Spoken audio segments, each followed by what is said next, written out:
All right, well, we are Okay. rolling there. We're set. All right. And if you wanted to scoot toward me just a little bit, Over here. that'd be great, yeah. That's good. And then, yeah, perfect. All right. And then So I can do Ed is first? going, you're going to direct your attention to Ed. Yeah. Okay. And then, you know, as you know, when you'll repeat the question in the context, so Your question won't be recorded. Exactly. You understand? Right. that's exactly it. So, Mr. Chomsky, it is good to see you. Thank you for taking the time today. And I see you've already had an acquaintance with John Rumbiak. Yes. And can you tell us about that? Well, in the context of involvement in the West Papua Liberation Movement, we've had contacts occasionally. And how do you look at that movement? What is your take on the whole geopolitics of that area? Well, the suppression of West Papuan independence and the atrocities carried out. We happen to be right now at the 15th anniversary of one of the massacres. And the support for it, the robbery of resources, the support for it by Australia, Western powers, is a major scandal. Now, 60 years. So this goes back to the whole Cold War. Didn't have much to do with the Cold War. I mean, the Cold War is always a pretext for everything that happened, but it would have been pretty much the same if Russia didn't exist. There was a general opposition to independence movements, third world independence movements, very general. Actually, it was kind of tacitly, it was kind of interesting to look when the Cold War ended. At that point, there was a wonderful opportunity to find out what the Cold War was about. And it's quite interesting that not only the media, but even scholarship don't look at it. So take 1989, Berlin Wall falls. The end of the Soviet Union is imminent. Of course, the U.S. reacted to that. This was the first Bush administration. And it's all public. They reacted by a new national security strategy and a new budget, taking account of the new situation, no Russians. It was quite interesting. It's very revealing to look at. So the new strategy basically said everything's going to go on the way it was, but with new pretexts. No Russians around anymore. So we have to have a huge military system, not to defend ourselves from the Russians, because they're not there, but because of, literally, the technological sophistication of third world countries. And if you're a well-educated intellectual, you don't laugh at that point. Although if you've kind of broken out of ideological controls, you collapse in laughter. So we need this huge system because of the technological sophistication of the third world. We have to maintain what they called the defense industrial base. Anyone who knows anything about economic history knows that that's a euphemism. It refers to high-tech industry, which is heavily based on state subsidy and state support, the computers, internet, IT revolution, commercial aircraft, a huge state system. We're supposed to believe we have a market economy with entrepreneurial initiative and consumer choice and so on, but the reality is rather different. This place where you're sitting right now, MIT, is a good illustration of it. It was right at the core of the creation of the modern advanced economy through largely state subsidy. So we have to maintain that. But the most interesting part was intervention forces. We have to maintain large intervention forces aimed at the Middle East, just as before. Why? Not because the Russians are there. They had an interesting comment. They said the Middle East, where the serious problems we faced could not have been laid at the Kremlin's door. In other words, we were lying to you for 50 years, but now we got to tell you the truth because the clouds have lifted. It's because of what they called radical nationalism, like West Papua independence. Radical nationalism means independent nationalism. And that can't be tolerated because it undermines systems of power. In the case of West Papua, it undermines Indonesian power. Indonesia was a darling of the West after 1965, when Suharto coup came, slaughtered hundreds of thousands of people, undermined the political system, opened the country up to Western exploitation, it's a rich country. And that was greeted with complete euphoria in the West, in Australia, in the United States. They described the slaughter accurately, but said it's fantastic. Gleam of light in Asia was called in the New York Times. And others said the same. And after that, Indonesia can do what it likes. If it wants to crush and slaughter people in West Papua, fine. If it wants to conquer East Timor, carry out virtual genocide, fine. You can't talk about it in the West. But that's because of what was actually recognized in 1989, 1990. But fortunately, it's a pretty free society. So is Australia. But it's a very disciplined society. Intellectuals are disciplined. They don't report things like this. So try to find something in the media, or for that matter in scholarship, about what was revealed as the Cold War came to an end. In fact, it goes well beyond that. Here there is a little bit of scholarship. If he believed any of the propaganda during the Cold War, what would you have concluded about NATO? NATO was established, in theory, to protect Western Europe from Russian hordes. Okay, 1990, no more Russian hordes. What happens to NATO? Expands. You think, why? Because it had almost nothing to do with Russian hordes. It had to do with controlling Europe and creating a military base for U.S. power in the world. And so it expanded. And it's interesting how it expanded. We have the records, so it's well known. There was a deal made between Gorbachev, Russian, the head of the Russian Federation, Russia, and George Bush and James Baker, U.S. President and Secretary of State. The deal was that Gorbachev would permit Eastern Germany to be unified with Western Germany and to be part of a military alliance, NATO, which is quite a concession from Russia's point of view, if you look back at the history of the past century. But he agreed on condition that NATO would not expand 1 inch to the east. It means it wouldn't expand into Eastern Germany. Nobody even questioned anything beyond. And Baker and Bush agreed to that. NATO wouldn't expand 1 inch to the east. First thing that happened is it expanded to East Germany. Then it expanded beyond to countries in the Russian Federation and so on. By now it's a global intervention force with the official commitment to protect, what they call protect, meaning control, the world's energy system, pipelines, sea lanes, and so on. That's the official position. Gorbachev was pretty upset about it. And when he complained, the U.S. reminded him that this was just a gentleman's agreement. It wasn't on paper. And if he's stupid enough to believe the U.S. President and Secretary of State when they promise something, that's his problem. All of this is the end of the Cold War. It answers the question, was this a Cold War affair? No. Cold War was the pretext, but it's the pretext for everything. You overthrow parliamentary government of Iran, Russians. Overthrow the government of Guatemala, the Russians. Cuba, the Russians. Whatever it may be, it's the Russians. The pretext is gone. Policies continue, virtually no change. And concession, it's radical nationalism, meaning independent nationalism.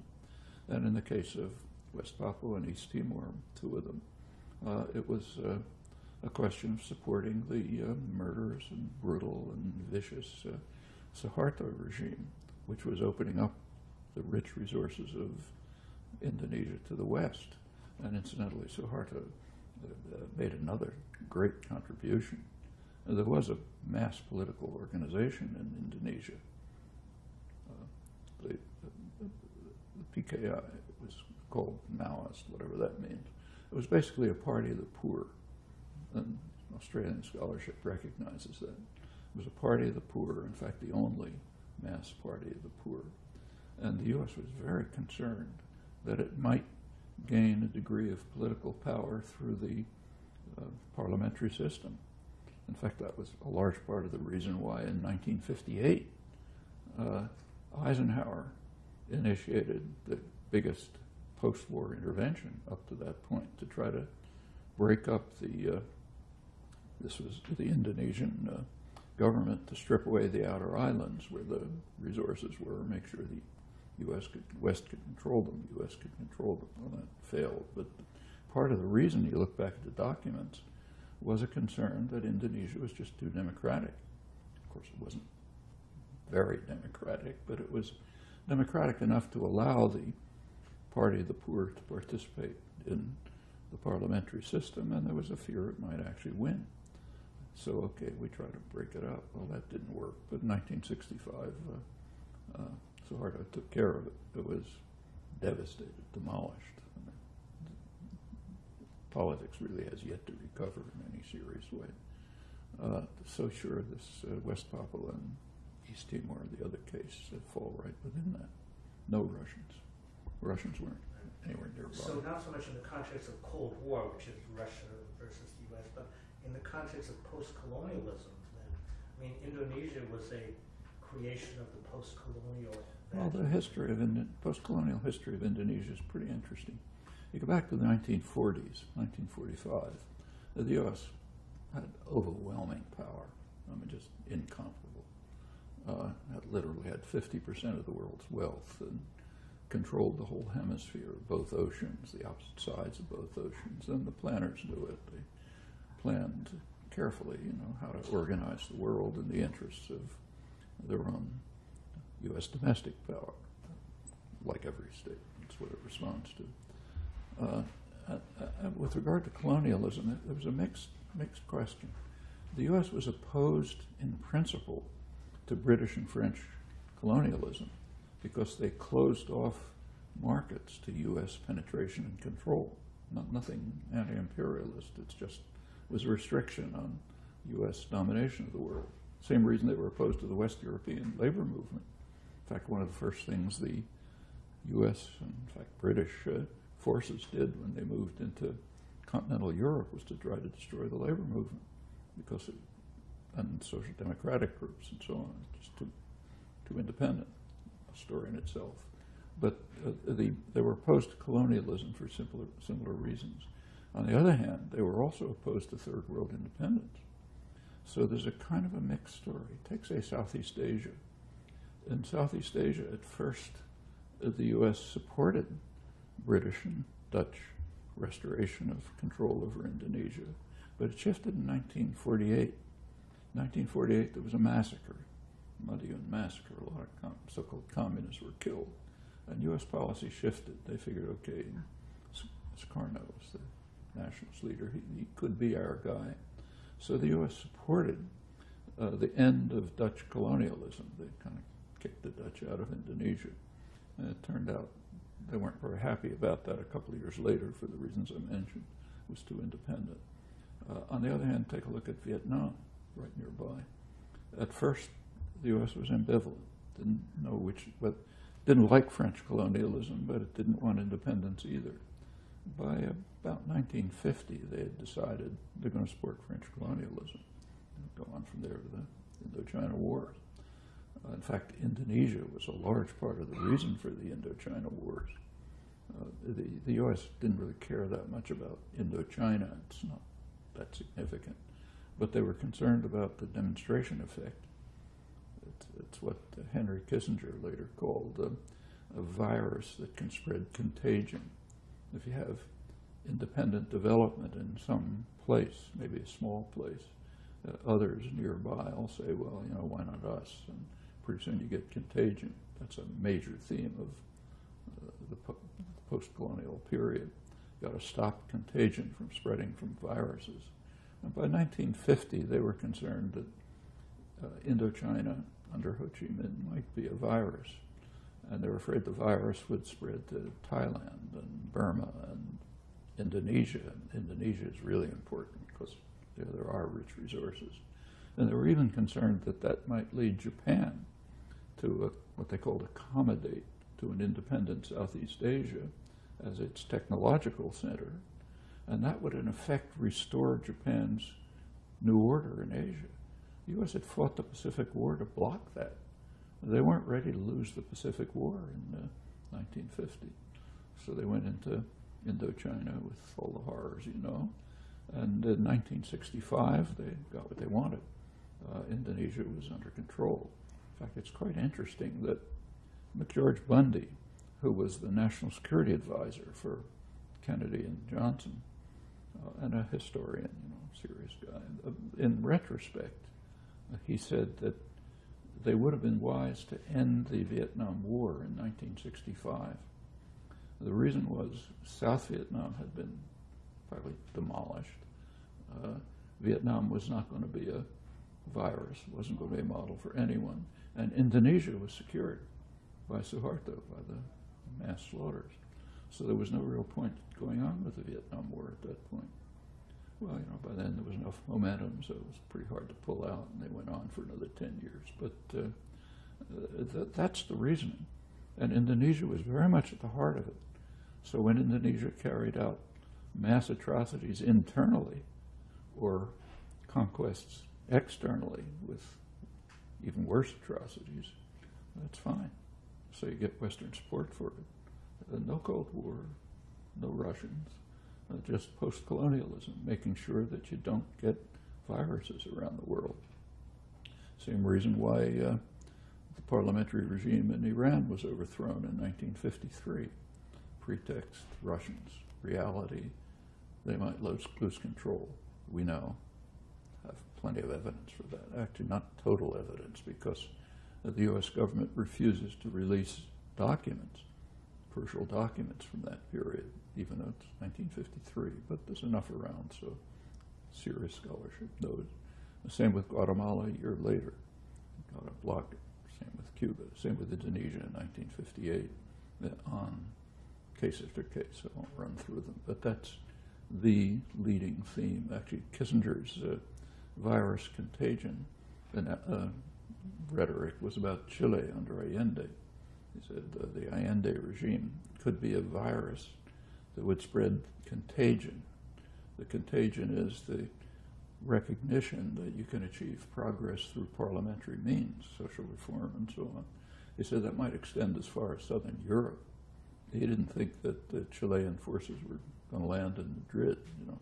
He was afraid of the contagion effect. Incidentally, he agreed with Brezhnev on this. The Russians didn't like it either. They wanted control for their own reasons.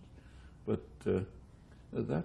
these are dominant themes of, it's probably the major theme of post-war history, and it goes way back in the history of colonialism, you know. It's a standard, and it's sensible. I mean, when it's presented to the public, it's called the domino theory. The domino theory says, you know, if Ho Chi Minh wins in Indochina, he's going to get in a canoe and come over and rape your grandmother or something, so we've got to stop it there. But, and that's just for public, you know, for the public. But the real domino theory is perfectly sensible. And it's, that's why the virus theory, and that's why it keeps being replayed over and over right now, in fact. Well, John Rumbiak tells me time to time, you know, I met John 10 years ago in Amsterdam before his stroke, but even afterwards, in the little that he can speak, he will say things like, Papua finished, culture gone, 20 years, it'll be gone. Now, is that happening? What well, you know. And what is the response of the moral world order to something like this? Unfortunately, what will happen to the actual populations, their culture, their society under this very severe repression with corporate support, you know, mining, Western support, and so on. The prospects aren't very bright, but you really can't tell. Take, say, East Timor, close analog. What happened there? What happened in the by the late 70s, it was virtual genocide. They maybe killed a quarter of the population. It looked totally hopeless. I mean, the number of, you could count, you could fit into this room the number of activists who were working on it. I can name them for you, practically, in Australia and here. It just looked hopeless. Well, it took a long time.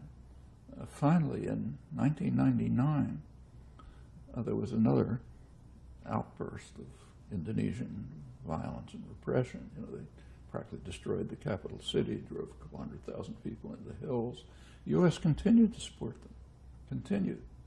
The National Security Advisor for Clinton, Sandy Berger, said, it's not our affair if people carry out massacres and slaughter. We can't do anything about it. We got to continue to support Indonesia.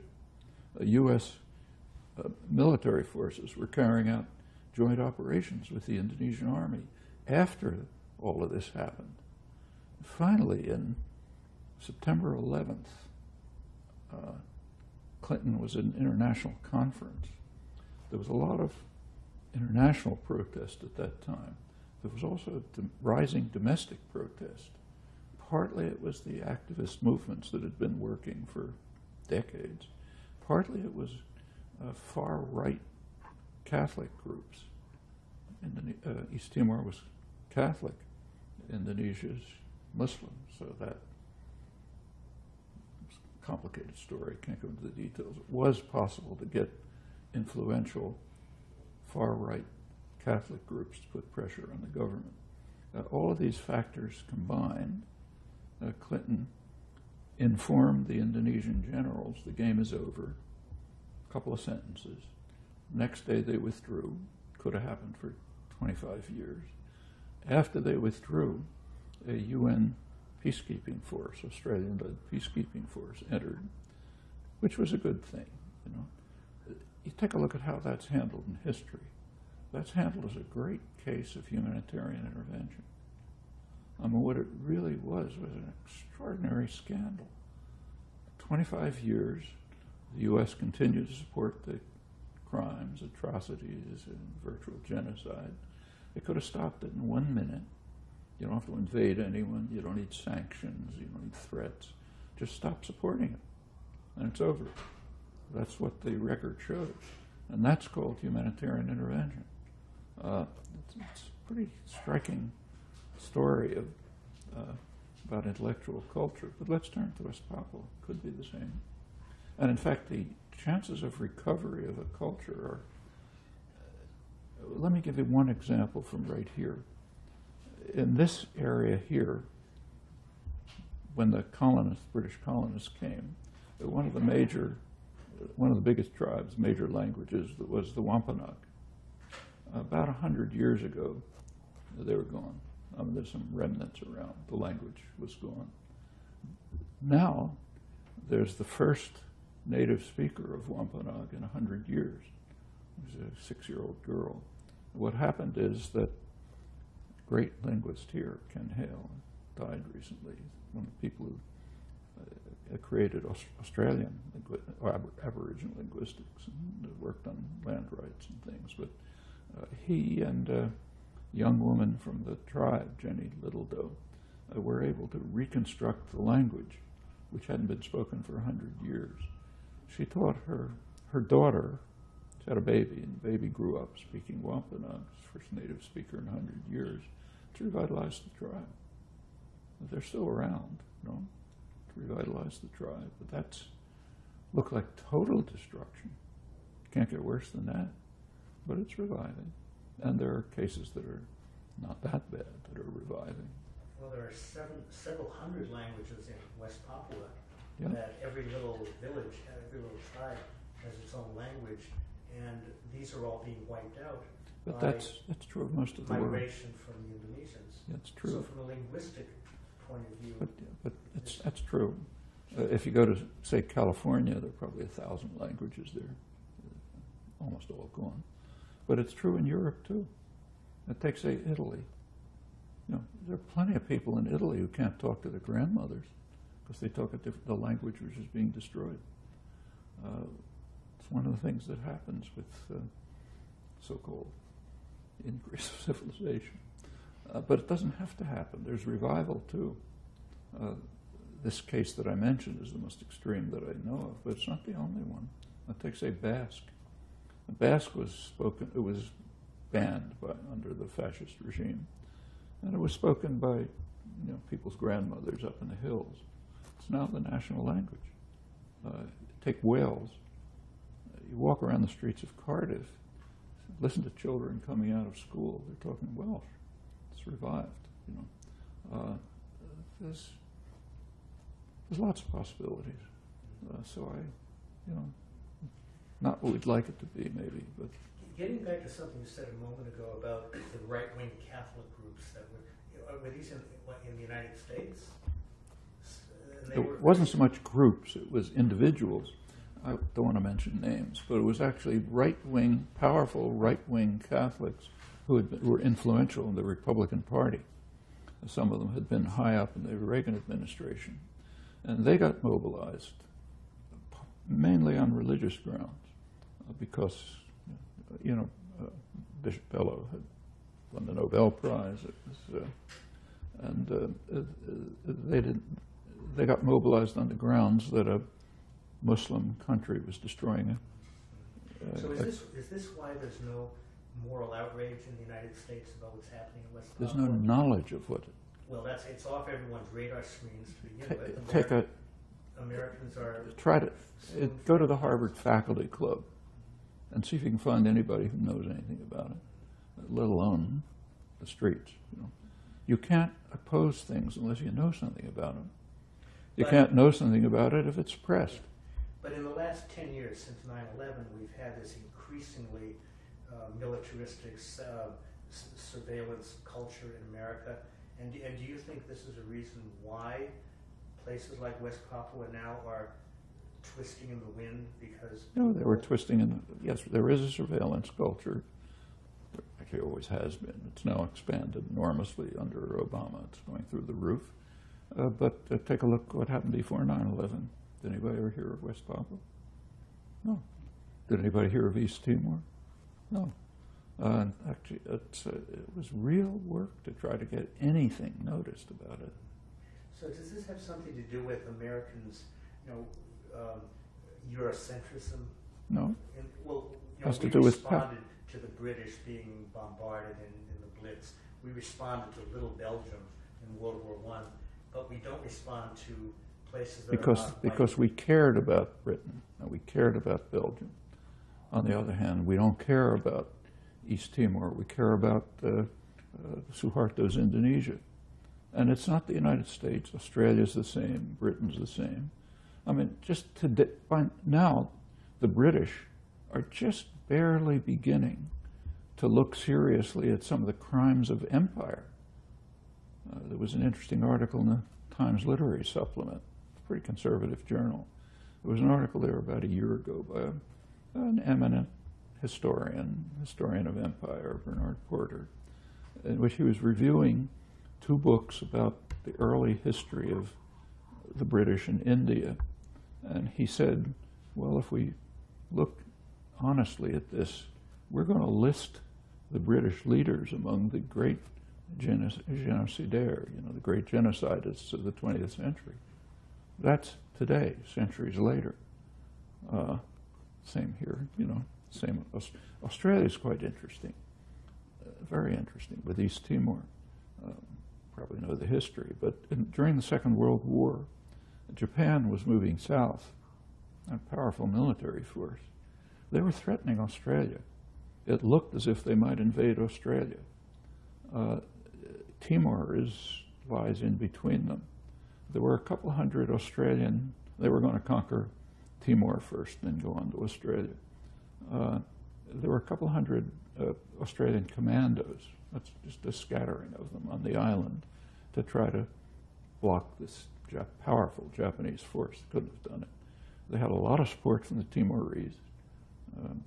Estimated about 60,000 Timorese died, helping protect a couple hundred Australian commandos and it did save Australia from probable invasion.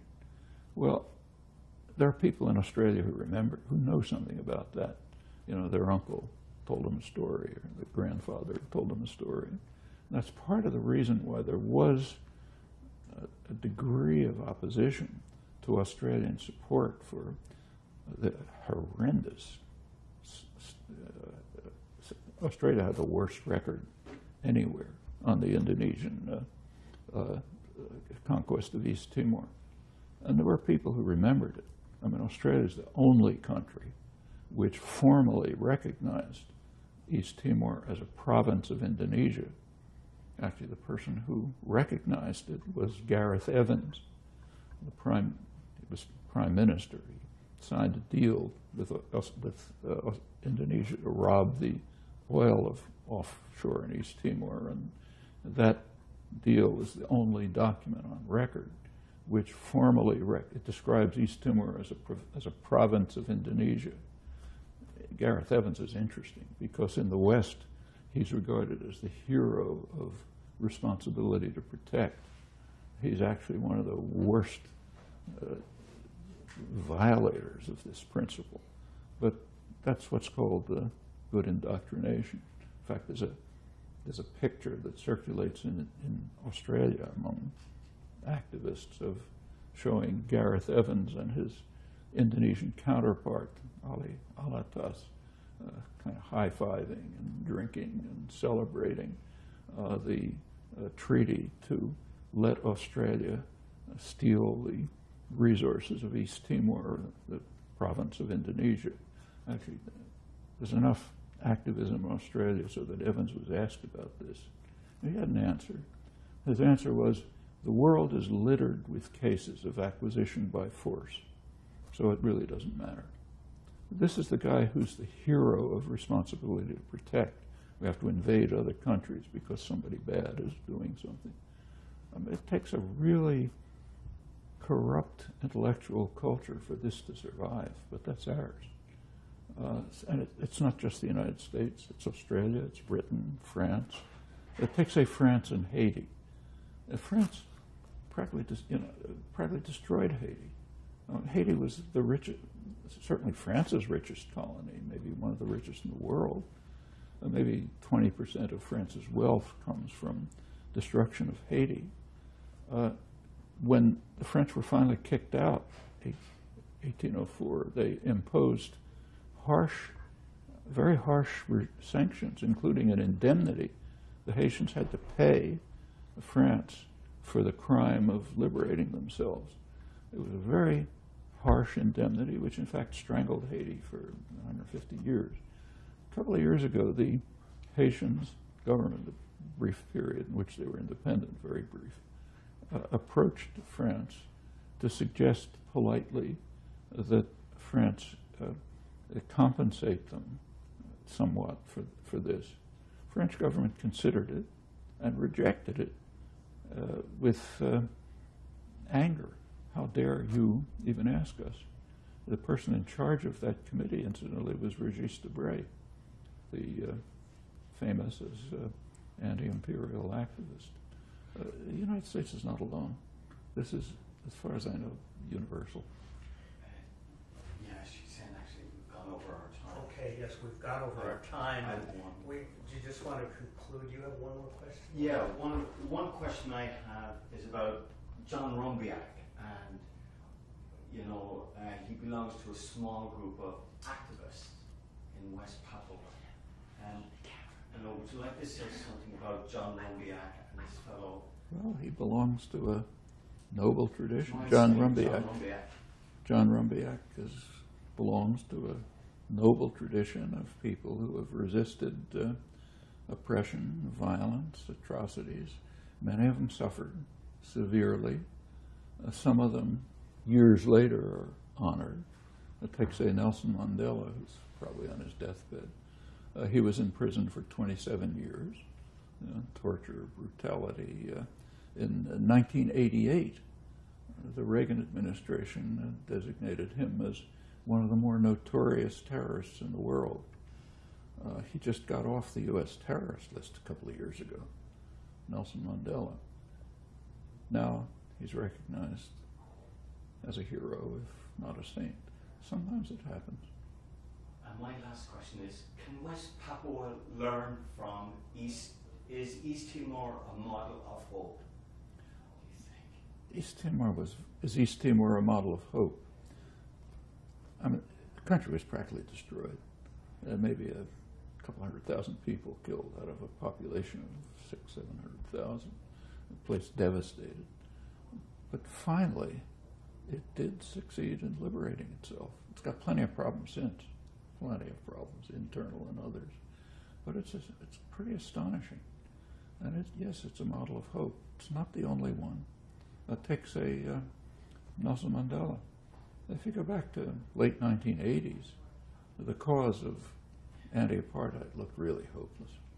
I mean, the South African military was overwhelmingly powerful. They'd pretty much crushed resistance within. They'd killed maybe 1.5 million people in the surrounding countries, just supporting, the terrorist groups. U.S. was backing them. Britain was backing them. It was overcome. Things happen. Right. Yeah.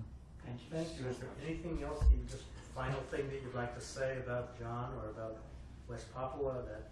I think the West Papuan resistance stands with other cases of resistance to massive terror and oppression as a symbol of the kind of an inspiring symbol of what humans can accomplish. And it may yet succeed if the West is willing to face up to its own responsibilities and actions. It can succeed. Thank you so much. Just like the Irish, I hope. Yeah. Thank you. Irish Right. waited 100 years. Yeah. Yeah. Could we just get one picture before? Okay, we're go? thank One you. picture. One picture. Come on. Come on over. All right, come on, John. You're a camera friend? You're this one. Yeah, okay. All right. Oh. Yeah, we're going to take this off. All right. Yeah, let me pull it out. Oh, Yes, you can. good. So are you one of those tough Irish kids? I don't know if Oh, I am. Yeah. You're surrounded by Right. us today. Okay. You got Right. he's a little leprechaun, so he's not All right, going we won't even go there. Here, John. Come on over. Come on, John. You don't want to be in it? No. Okay, you know what I'm gonna Yeah, have? I Over here, mean- but not in the window. Yeah. All right, so everybody this way a little bit, so we're not with the Which way? with the window. Yeah. Yeah, the window's Because the down. window will make it Oh, I'm a going to silhouette. give this to. All right. All right, so far I can see 4 people. Oh yeah. Which 4? Us 4 on the end here. These 4. Okay. Okay. Can I move you back just a little bit? Or move Yeah, over. moved in. We'll move in a little bit. Okay. Well, come on, come on. Why don't you get up front? Yes. There we go. Meanwhile, you guys get to hug each other for 4 hours. Yeah.